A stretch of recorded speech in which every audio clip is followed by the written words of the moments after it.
Buenas tardes, buenos días. Retomamos la segunda parte de la jornada y vamos a empezar ya con el tercer diálogo que lleva por título, nos preguntamos en este tercer diálogo, ¿por qué todavía hay discriminación por razón de género en los contextos monásticos y educativos en algunas tradiciones?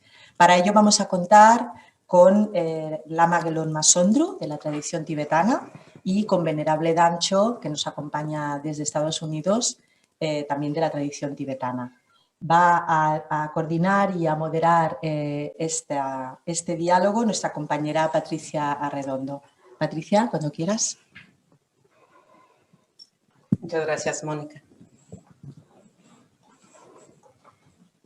Bien, ya que Mónica ha hecho la pregunta, voy a presentar a estas dos mujeres monjas budistas completamente ordenadas.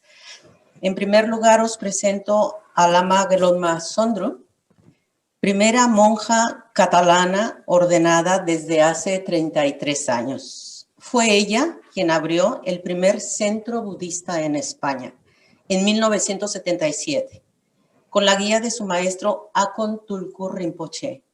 Es una de las pocas mujeres lamas que hay hoy en día, dedicada hace más de 40 años a difundir el Dharma dentro de la escuela Karma Kayu. Ha realizado muchos años de retiro y fue investida con el título de Lama, que quiere decir maestra espiritual. Directora de los centros budistas Samye Son de España y del monasterio Samye de Chiling. Por otro lado, tengo el gran gusto también y agradecimiento de presentar a Venerable Damcho, monja ordenada y comprometida con la problemática de la mujer en los monasterios y fuera de ellos. El tema de su doctorado fue la formación espiritual de las mujeres en el tiempo de Buda. Traductora del tibetano y sánscrito al inglés, creadora de la comunidad Dharmadata, realizando una gran labor de difusión del Dharma, que por medio de esa gran plataforma como es FaceBuda, muy activa en las redes sociales, con miles de seguidoras y seguidores de sus enseñanzas. Sin más preámbulo, os presento a Lama Sondru y Venerable Damcho. Adelante, maestras. Buenos días, querida amiga, querida hermana. Vamos ahora a hacer un poco de diálogo tú y yo. Hemos estado hablando ya esta mañana del tema de género en el budismo, pero nosotras vamos a incidir en el tema de monasticismo, de los problemas que nosotras presenciamos y conocemos en el monasticismo, y lo haremos en forma de diálogo. Y yo te pediría que empezaras hablándonos del Vinaya.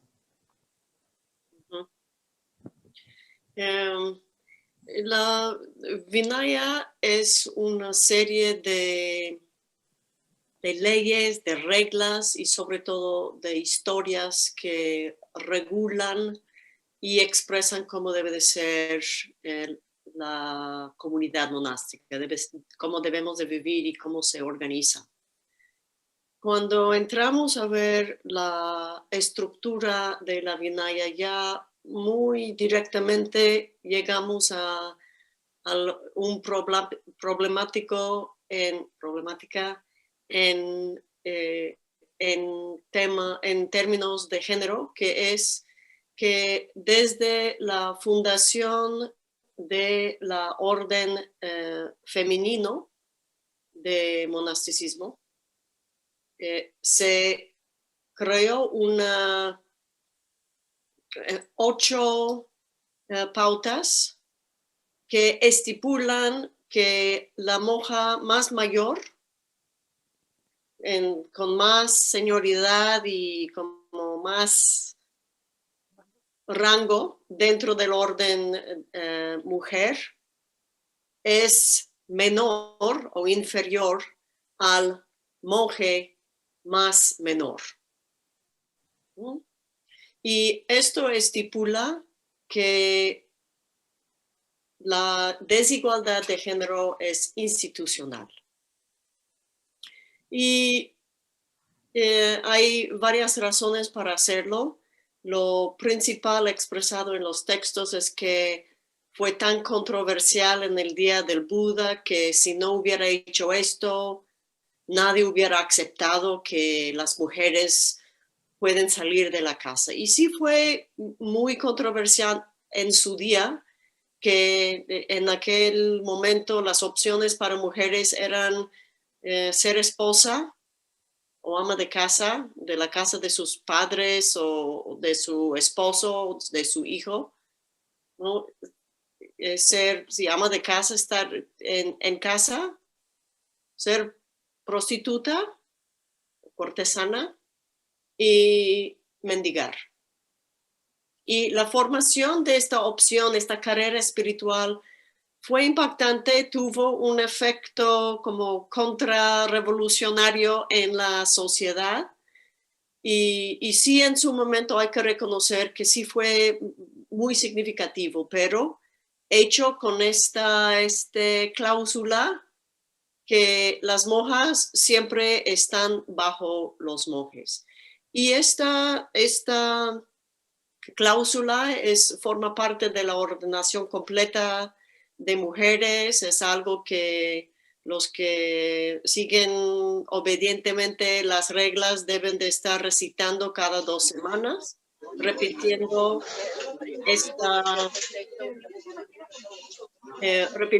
este compromiso que se expresa en términos que un monje puede criticar a una monja, un monje completamente ordenado puede criticar a una monja completamente ordenada si tiene faltas en su ética o en su visión, pero una monja completamente ordenada no puede criticar a un monje completamente criticado.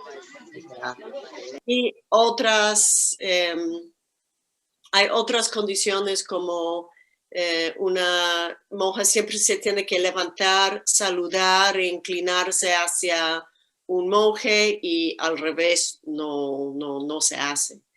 Y cosas así.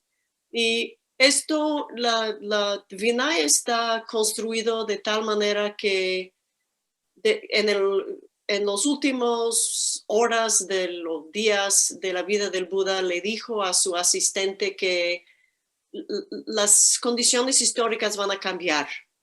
Pueden cambiar las normas del Vinaya. Los secundarios, los principales, estos hay que guardar. Y no preguntó exactamente cuáles son los principales y cuáles son los secundarios. Y después, justo después de la vida del Buda, un monje que se llama Mahakashapa, muy conocido por su asceticismo y cierta postura ortodoxa y lo que podemos llamar conservadora, dijo que no hay demasiado debate, esto es una confusión, no se puede cambiar absolutamente nada, nunca, jamás. Y efectivamente, cada grupo, cada comunidad monástica no se siente con el derecho de cambiar estos códigos. Sin embargo, es muy obvio que se cambiaron porque diferentes comunidades tienen diferentes vinayas, los textos son diferentes, hay diferencias en las reglas. Así que es obvio que en cierto momento sobre la marcha sí se fue ajustando. Pero también es claro que hoy en día que la Vinaya está publicada, nadie quiere ser visto como la persona quien lo cambie. Y por lo tanto, estas reglas forman lo que estructura la vida monástica. Y que esto básicamente es Vinaya. Pero es curioso porque esto sucedió hace milenios, que es una palabra, milenios. Y la sociedad ha cambiado totalmente. Y en cambio, este tema sigue no igual, sigue peor. Porque por lo menos en tiempos de Buda se ordenaba a las monjas. Y ahora en ciertas tradiciones no se las ordena, solamente se les da la primera básica ordenación de novicia. O sea que todas las monjas que están en el budismo tibetano, miles de ellas practicando como monjas, en realidad no lo son, son novicias. En cambio, en los tiempos de Buda, hace 2 milenios y medio, eran verdaderamente bhikkhunis. O sea que no solamente no hemos avanzado al pasar los milenios, sino que además hemos retrocedido. Y este tema, el tema de la ordenación, está precisamente muy mal dentro del budismo tibetano y también dentro de muchos lugares theravadas. ¿Quieres decir algo tú o explico lo que pasó en Hamburgo? Sí. Sí, quiero decir muchas cosas al respecto.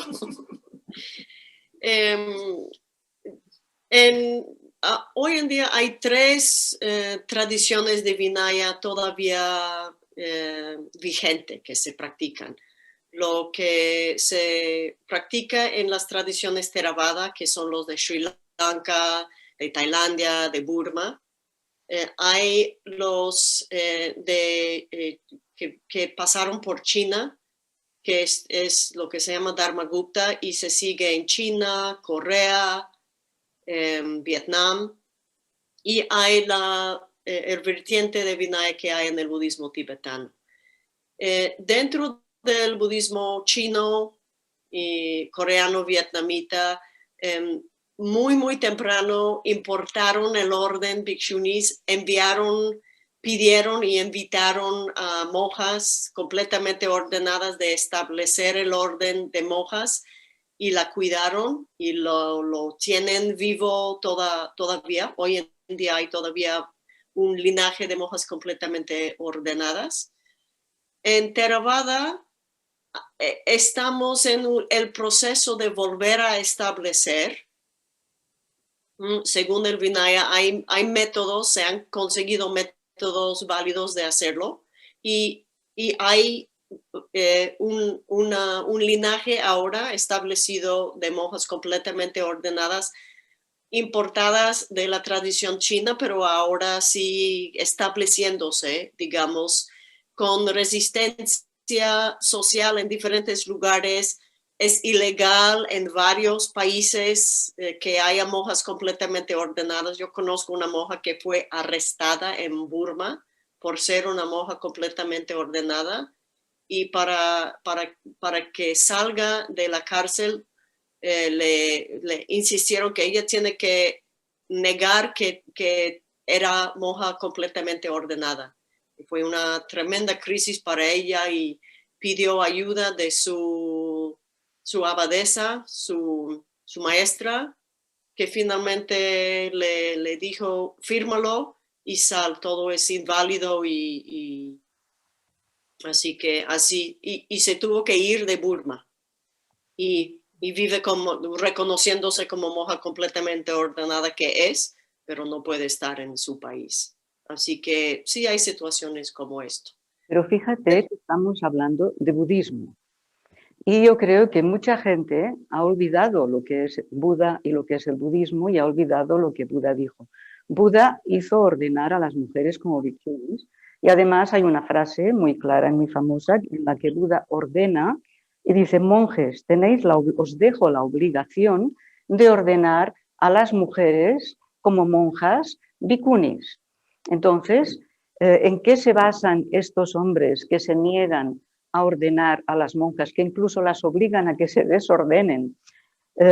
Esto es, tienen miedo de perder un poder, tienen miedo de las mujeres, olvidaron lo que dijo Buda, porque, ¿sabes, Damcho? Yo me estoy encontrando con muchas monjas que dicen, que las hemos invitado aquí, y dicen que ellas no tienen ningún problema, que no ven ningún problema. No se dan cuenta de que ni siquiera son monjas, de que se las mantiene diciéndoles que tienen que ser humildes y que no tienen que aspirar a una ordenación mayor porque ellas tienen que ser humildes. O sea que aspirar a ser lo que Buda dijo, que es acabar de completar lo que es la sangha de monjes y de monjas, hacer algo que es lo verdadero, que es lo que hay que hacer, que es lo natural, les dicen que está mal, que tienen que ser humildes. Sí, pues creo que aquí llegamos justamente a los métodos de reproducir desigualdad de género, que son invisibles. Y cuando nos socializamos de sentir que nuestro rol es así, que así una mujer es, se nos hace natural ponernos en cierta postura. Y esto se ve no solo en la sangha, todavía estamos en una fase de no reconocer el grado de desigualdad de género internalizado. De tal modo, y esto es otro tema que yo vi que hay discusión de organización horizontal en las comunidades, y lo que yo he observado en muchos de los centros que he visitado, sobre todo en América Latina, que cuando expresan que hay una organización horizontal, normalmente principalmente hay mujeres y quizás un hombre. Y este hombre toma el liderazgo muy naturalmente, de tal modo que ni se nota. Y las personas participando en estos centros aseveran con completa convicción que no, aquí nadie manda, es totalmente horizontal, pero no percibimos por qué nos es invisible, porque se nos hace natural. Esto es el funcionamiento de un rol de género. Llegando a ser una monja, aquí tenemos como una doble trampa, que lo que mantiene mujeres silenciadas, no en todos contextos, obviamente, lo que mantiene las mujeres menos dispuestas lo que mantiene las mujeres en la sociedad en general en un segundo lugar invisible, ¿no? Que se expresa a veces no tan, ni que la mujer reconoce que está aceptando estar en un rol súbdito, es que hemos internalizado que estas son buenas cualidades que debemos de tener. Cuando ves las cualidades de una buena mujer y miras las cualidades de una buena monja, tú ves que quedamos en una posición donde es muy difícil pedir nuestros derechos, porque ¿cómo es una buena monja? Una buena monja es humilde, es agradable, es complaciente, es amable, es servicial. Y estas cualidades no propician que ni siquiera te notas, que no te están dando las mismas oportunidades, porque se te hace bueno para tu entrenamiento y que yo estoy trabajando mi ego y yo no quiero ser una de estas monjas muy egocéntricas o muy agresivas que puedes imaginar quién ha estado etiquetado con estas etiquetas. Y esto es justamente lo que sucede, que cuando hablas no por tus derechos, sino por derechos de muchísimas otras personas, las etiquetas de mala mujer y mala monja ya vienen ahí. Y además de esto, tenemos otro valor que nos mantiene en una posición muy poco favorable para trabajar para igualdad de género, y esto es la tremenda valorización de armonía en la sangha.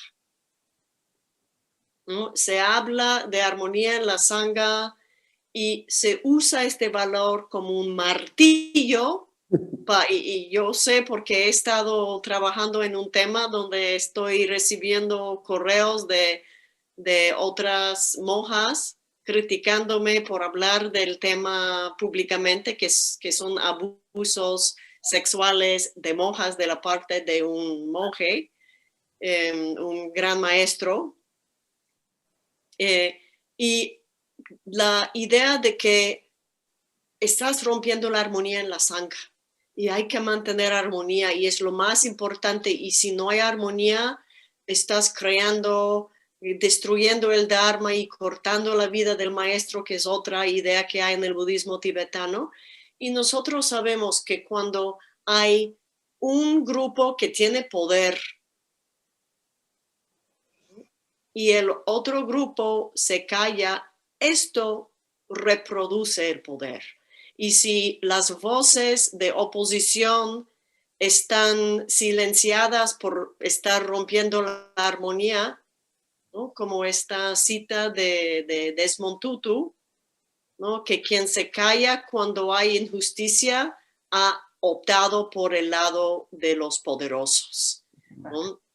Y esta valorización de armonía en la sangha es otro factor que mantiene, ¿no? que reproduce la desigualdad y las formas de daño en el nombre de conservar armonía. Pero fíjate que la armonía, ¿cómo la consideran ellos? ¿No? Los que llevan todo son monjes. A ellos, tal como está la cosa, ya les va bien mantener a las mujeres con un perfil bajo, y esto creen que les favorece. Pero si lo miramos desde el punto de vista de la interdependencia, una sangha es interdependiente. Por tanto, no puede haber armonía cuando hay una parte de la sangha que tiene el poder y la otra que es infravalorada y sojuzgada. O sea que esto no es armonía. Sí, pero se nota todos los mecanismos que forman parte de los roles de género que se intensifican y se amplifican en un contexto monástico. Y sí, hay muchas monjas que aseveran que no hay ningún problema. En mi comunidad, muy bien, mi maestro, claro, que es un Buda y no, ningún Buda va a promover desigualdad de género. Y puede ser que son muy elevados, pero ¿no? Las ideas de género, las imágenes, las premisas son muy arraigadas. Y justamente hoy anoche estaba hablando con Venerable Thopten Chodron y me comentó de alguien que ella conoce, que yo también conozco, que fue estudiante en la escuela en Dharamsala de dialéctico, una escuela para formar tanto monjes como laicos y laicas y monjas en filosofía budista. Y el maestro le preguntó en algún momento durante la enseñanza, durante una clase, ¿cuántos creen que la mujer es inferior al hombre? Y todos los monjes jóvenes levantaron su mano, todos. Quienes no levantaron las manos eran él, este estudiante, y las mujeres en la clase.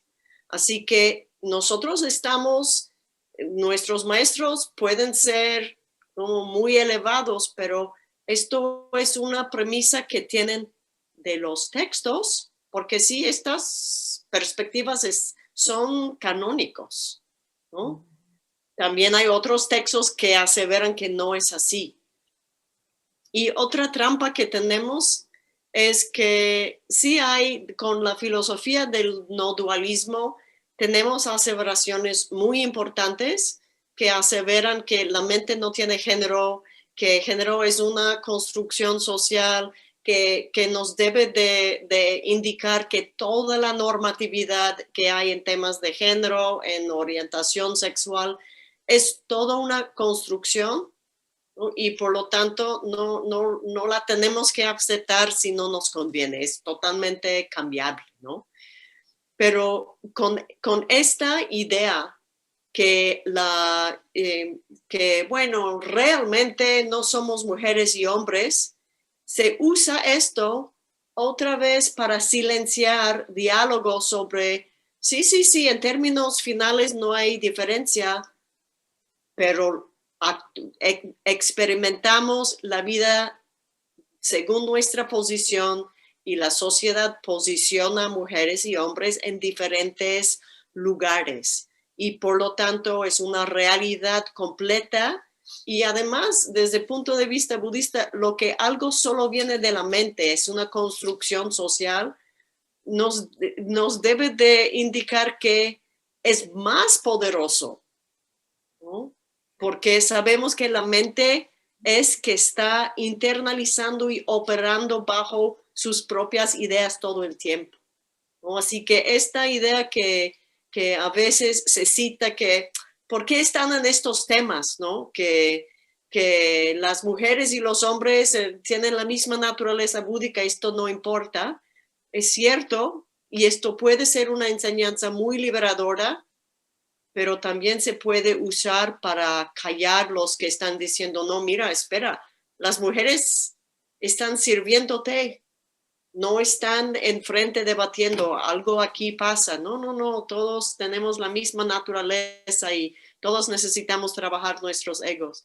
Así que tenemos muchas ideas que si lo usamos bien nos liberan, si no lo usamos bien no nos atrapan y callan. ¿Tú cómo ves la posibilidad de la ordenación completa de las monjas, que sería un paso hacia lo que ya había hace milenios, que no es que arreglara totalmente el problema, pero por lo menos sí que arreglaría algo que está mal? Porque aquí estamos hablando de un tema que dicen que esto es feminismo o que somos así, pero en realidad lo único que estamos intentando hacer es poner las cosas bien, porque están mal. Si las mujeres monjas no pueden ser ordenadas, aquí hay un problema muy grave que va contra la ética del budismo, contra lo que Buda dijo. Por tanto, esto es algo que hay que arreglar y se ha hecho algunos movimientos para arreglarlo. Pero luego parece ser como que hay un frente totalmente opuesto y que no hay manera de moverlo. Sí, ahora me di cuenta que nunca hablé de lo que preguntaste sobre Hamburgo. Entre los tres vertientes, los de los chinos, digamos, sí tiene ordenación completa para mujeres. Theravada está en proceso de establecerlo. El budismo tibetano no lo tiene y nunca lo ha tenido. Lo que ha habido en el Tíbet desde el inicio, nunca invitaron monjas a establecer un orden desde el inicio. No les pareció importante, ¿no? Que ya nos dice mucho, ¿no? Pero a lo largo de la historia hubo unos cuantos maestros que vieron que dentro del texto sí hay métodos para hacerlo. Hay manera de hacerlo. El problema no es método, es voluntad. Y algunos de estos maestros, incluyendo el octavo Karmapa, incluyendo un maestro muy venerado en el linaje Sakya, sí ordenaron completamente varias mujeres. Pero esto no pasó a una siguiente generación por la presión social. Y hoy, desde que salieron del Tíbet, su santidad Dalai Lama ha estado diciendo que sería bueno, pidió a gente y al gobierno tibetano de investigar cómo se puede hacer.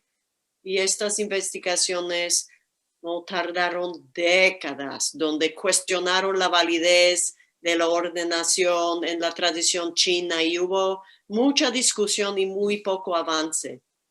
Finalmente, en 2007, un poquito antes, su santidad Dalai Lama pidió a una monja un pilar en el movimiento de pedir o insistir que debe de haber ordenación completa para mujeres, que es Jampa Zedrun, una monja alemana muy formada en Vinaya. Y ella organizó una conferencia y cuando ella estaba organizando la conferencia, la co-organizó con la Universidad de Hamburgo y en alguna reunión la cabeza de la oficina del Tíbet llegó a una reunión con la universidad porque la universidad iba a investir muchos fondos en este evento. Y como preguntaron como por qué esto es importante y por qué una universidad debe de estar organizando algo sobre ordenación budista, ¿no? Y el representante de su santidad Dalai Lama le dijo en una reunión que anticipamos que habrá un anuncio histórico importante concluyendo la conferencia. Así que con muchísima ilusión y emoción y esperanza organizamos la conferencia.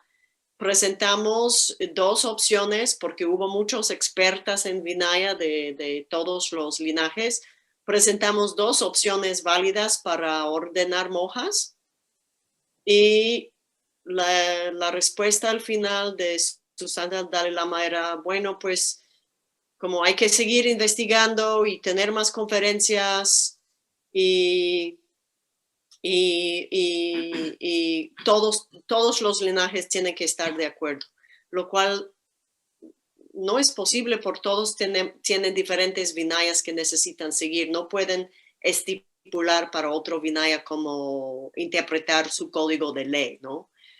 Pero esto fue algo muy impactante que no se pudo y resultó que justo antes de la conferencia el abad cabeza del monasterio de Namgyal en Dharamsala había escrito algo muy, muy fuerte, público, un artículo en esta pequeña e insulada sociedad tibetana en Dharamsala, muy, muy fuertemente en contra de la ordenación de la mujer. Y era obvio que iba a haber una mutinía si hubiera, por lo menos esto era la explicación que recibimos.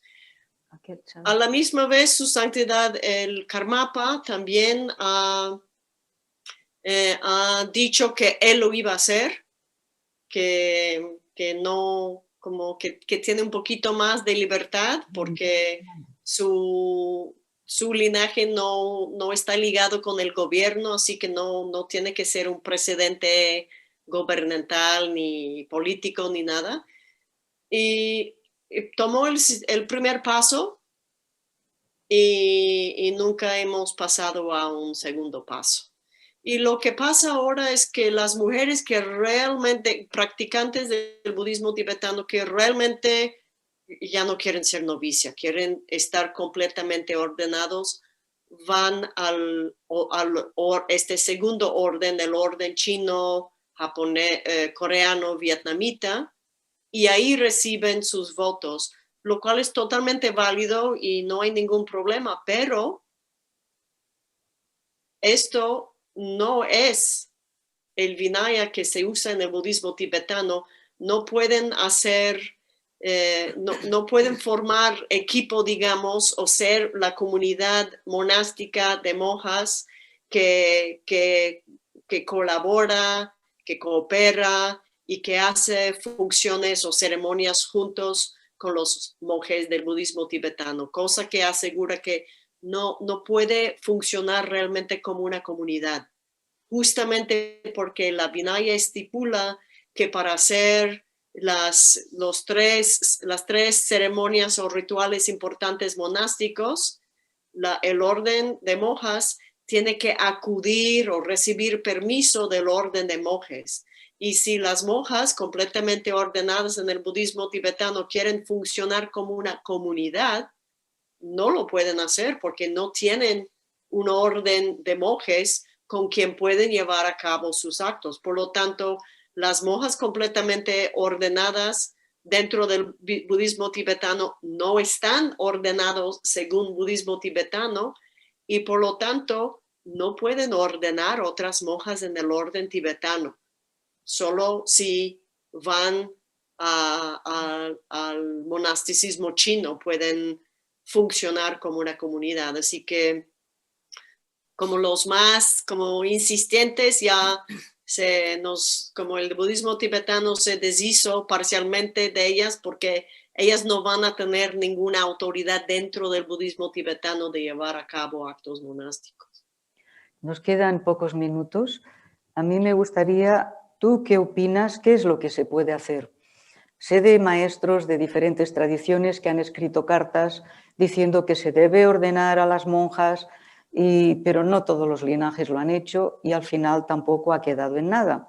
Esto es una cosa, pero por otra parte están las monjas que dicen que ya está bien tal como está, que ellas son humildes. Entonces, quizás se debería atacar por los dos lados, ¿no? Por las monjas y por los rinpoches.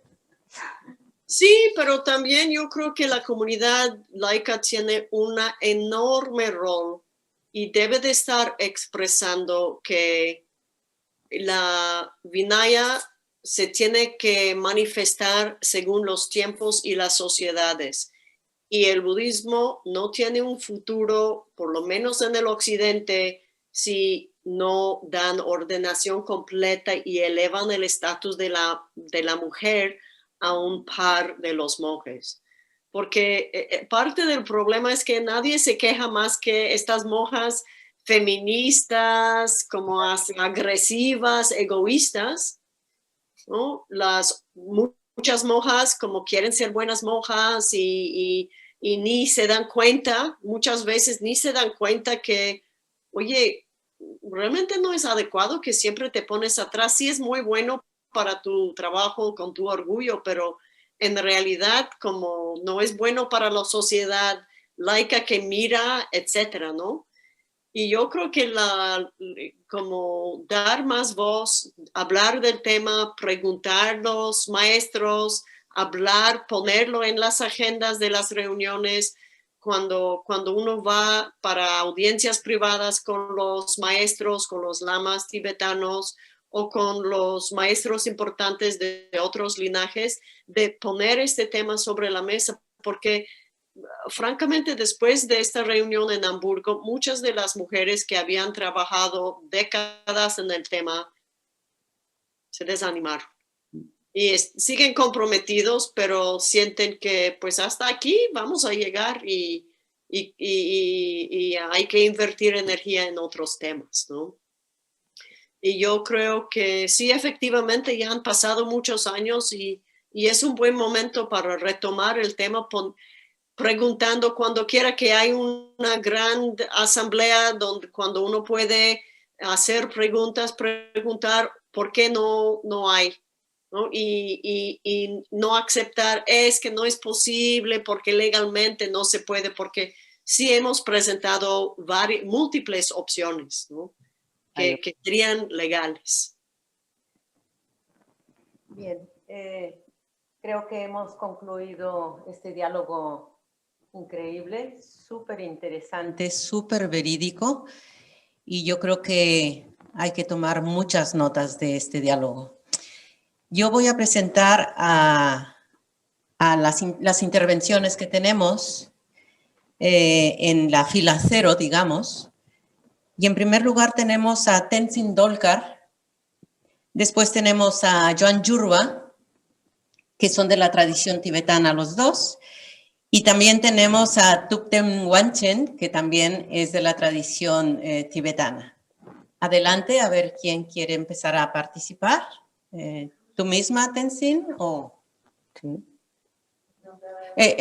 Activa el micrófono, por favor. Activa el micrófono. Activa el micrófono. Está a tu parte izquierda. ¿Sí? Abajo. Vale, ¿me oís ahora? Ahí está, perfecto, perfecto. Yo decía que como soy muy humilde, prefiero que empiecen los hombres. Adelante. Ya estáis todos conectados. Perfecto, adelante. Bien. Wanchen, ¿te atreves tú? Sí. No, Juan Yurba, sí. Vale. O Joan. ¿Has visto? Joan. O, Bien. sí. Quizás lo que voy a decir sea un poco simplista. Quiero agradecer la presencia de todas y todos, pero me gustaría empezar pidiendo que reflexionemos un poco en lo que hizo Buda. Primero, el propósito de Buda, que se manifestó en forma de hombre, yo creo que es debido a las circunstancias de tiempo y lugar, era proporcionar o dar una metodología o dar un método. O sea, las intenciones eran que todos y todas alcanzasen la liberación y la iluminación. En todos sus pasajes, sutras que se transmitieron verbalmente, porque no había maneras de escribirlo, muchos están escritos en verso para poderse memorizar, empieza diciendo, bueno, aparte de lo del pico de buitre, etcétera, etcétera, hombres y mujeres, hijos e hijas, quizás de buena familia, pero el mensaje, lo que quiero recalcar es que iba dirigido a tanto a hombres como a mujeres. O sea, no había el Buda no hizo una distinción de sexo. Y esto es muy profundo e importante. ¿Qué significó? Vio que tanto los hombres como las mujeres pueden alcanzar la liberación y la iluminación.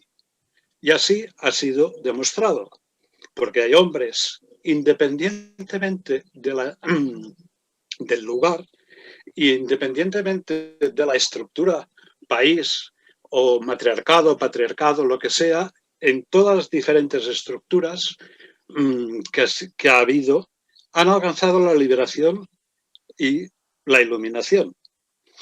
O sea, no depende tanto el hecho de la estructura social o ambiental, país, raza, sexo, religión, sino de seguir el método. O sea, el método que el Buda nos dio no depende de la estructura en la cual está metido. O sea, tanto las monjas, luego posteriormente, yo no soy un maestro en Vinaya en absoluto, pero el Vinaya se construyó en buena parte para que se pueda practicar correctamente el método, la metodología, como está en el Sutra del Corazón, la metodología para alcanzar la liberación. Y este método no, insisto, que se puede ver que ha sido posible, que ha sido efectivo en cualquier época y lugar, incluso hoy día. Se puede alcanzar la liberación, no está prohibido, ni hay nada que lo prohíba en Occidente o en Oriente, etcétera, etcétera. El problema del Vinaya o los monjes, aquí en Occidente yo inicialmente creía que monje significaba una cosa, pero en realidad confundido por el concepto de monje occidental o del cristianismo, es diferente de budismo. Yo creo que el Buda, cuando habló de monje, era establecer un espacio, digamos, unas condiciones en las cuales uno pudiera practicar el método que él nos dio de una manera que tenga el menor número de obstáculos posibles. Si resulta que lo que dijo el Vinaya es a la larga un impedimento para que uno pueda practicar, no tiene sentido ser monje. O sea, yo con esto, esta es la idea, perdonad, tengo un perro que ha entrado alguien por aquí. Quiero manifestar o quiero que os deis manifestar la posibilidad o digamos que no se preocupen tanto hombres como mujeres para poder alcanzar la liberación y la iluminación. Es necesario seguir el método de Buda. No importa tanto las condiciones externas que puedan ocurrir, y es importante seguir las enseñanzas del Buda. Los condicionantes externos pueden dificultar. En realidad lo que hacen es o eliminar el objetivo por el cual Buda hizo monjes. O sea, Buda ordenó a la gente para que pudieran practicar. Si resulta que los monjes no pueden practicar, o monjas no pueden practicar, se ve dificultado, no tiene sentido el hecho de... Vale, pues muchísimas gracias. Es una opinión muy importante, ya tomamos nota. Tenzin, si tienes alguna cosa que decir con respecto a la exposición de Joan o del diálogo que han tenido las maestras. ¿Tenzin soy yo o es venerable Tamche? No, tú. Vale. Bueno, pues muchísimas gracias por organizar la jornada y muchísimas gracias, venerable Tamche, por tu exposición, que ha sido magnífica, súper interesante. Yo creo que la voy a escuchar otra vez después. En realidad, yo estudio en Dharamsala, en el Instituto de Dialéctica Budista, y la verdad es que siento mucha menos, digamos, como machismo, mucho menos diferencia en la escuela que fuera de la escuela. O sea, por ejemplo, también voy a otras clases, tengo mi maestro y tengo unas unas clases que damos todos los días, que son clases públicas para todo el pueblo, y viene, pues, hombre, sobre todo gente un poco más mayor, porque los jóvenes parece que están menos interesados en el budismo, no lo aprecian tanto. Y por supuesto, claro, traen consigo pues todo su machismo que lo llevan, que lo han mamado y que para ellos es lo natural, es el agua que beben, que respiran, ¿no? Como si fueran peces, quiero decir. Y es verdad que claro, que está ahí. Y por supuesto los hombres se sientan delante, las mujeres se sientan detrás, y si viene un hombre y hay una mujer que está delante, porque ya se habían acabado los hombres, pues se levanta rápidamente porque ha venido un hombre, incluso aunque venga cuando ya casi se acaba la clase, porque hay gente que de repente le da por venir, así la clase de 1 hora, a los 50 minutos de repente aparece uno y todo el mundo, si es un hombre, todo el mundo se levanta, que se siente aquí delante. Si es una mujer, no. Si es una mujer, ¿cómo se le ocurre venir a estas horas? Es como, es diferente. Y sí, por supuesto, hay muchísimo machismo. Luego, por ejemplo, en la escuela, una cosa que pasa que, bueno, hay una explicación, que es que las mujeres debatimos en el día a día, normalmente igual, pero cuando hay, por ejemplo, los debates nocturnos, que son como más interesantes, porque tú preparas el debate durante una semana, luego por grupos y tal, ¿no? Y entonces en esos no pueden participar las mujeres porque, según dicen ellos, hubo un caso en el que un monje cogió a una monja y la tiró contra los lamas que estaban en un lado. Y entonces, pues, como que fue un aparatoso, porque es verdad que en el debate, pues, a veces, pues, como que entra la parte física, ¿no? Ya no solo los argumentos. Y sí, es verdad que hay diferencias. Ahora, por otro lado, bueno, aquí decía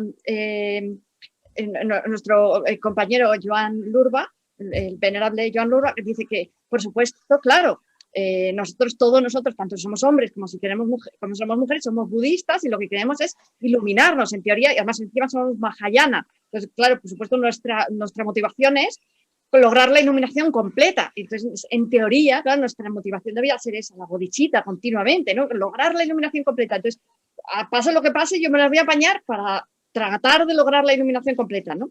Entonces, sí que es verdad que yo, por ejemplo, cuando me quejo alguna vez a mi maestro, le digo, es que ustedes son un poco machistas porque hacen diferencias, a nosotros las mujeres nos desprecian un poco, ¿no? Por ejemplo, en tibetano, sabéis que la palabra mujer se dice Kiemen, ¿no? Nacida inferior. Eso ya te dice cómo tratan los tibetanos a las mujeres, porque eso no es que sea el budismo, sino que es que como está el budismo tibetano en la cultura tibetana, pues obviamente absorbe toda la conducta tibetana con respecto de las mujeres.